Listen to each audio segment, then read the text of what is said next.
సత్యసాయి జిల్లా పెనుగొండలో పశ్చిమ బెంగాల్ దివంగత మాజీ సీఎం బుద్ధదేవ్ భట్టాచార్యకు ఘనంగా నివాళులర్పించారు.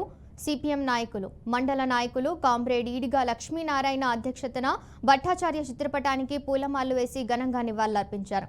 ఈ సందర్భంగా పార్టీకి భట్టాచార్య చేసిన సేవలు వారు కొనియాడారు. విద్యార్థి దశ నుంచే ఉద్యమాల్లో పాల్గొని పొలిట్ బ్యూరో స్థాయికి అంచెలంచెలుగా ఎదిగారని అన్నారు.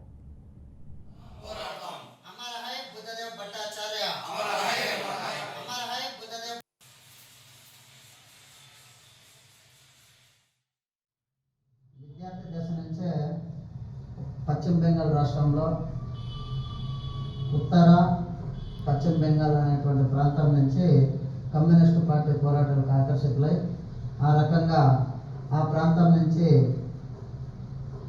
కమ్యూనిస్ట్ పార్టీలో పోరాడుతూ సిపిఎం పార్టీ సభ్యత్వాన్ని కొనసాగిస్తూ ఆ రకంగా విద్యార్థి దశ నుంచినే విద్యార్థి ఉద్యమ నాయకుడిగా సిపిఎం పార్టీ రాష్ట్ర కమిటీ సభ్యుడిగా ఈ మధ్యకాలంలోనే సిపిఎం పార్టీ పొలిట్ బ్యూరో సభ్యులు కూడా ఎన్నికయ్యి జాతీయ స్థాయిలో సిపిఎం పార్టీ అభివృద్ధి కోసం ఎంతో శ్రమపడి కష్టపడి పనిచేసినటువంటి వ్యక్తి.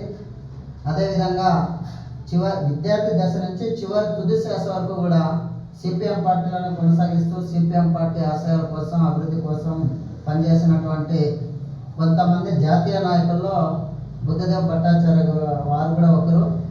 ఆ సందర్భంగా పశ్చిమ బెంగాల్లో మన జ్యోతి బసు గారు, మన ప్రియతమ నాయకులు జ్యోతి బసు గారు చనిపోయిన తర్వాత ముఖ్యమంత్రిగా పదవి స్వీకారం చేసి ఆ రకంగా 11 సంవత్సరాల పాటు ప్రజలకు అనుకూలమైనటువంటి ప్రజాపాలన కొనసాగి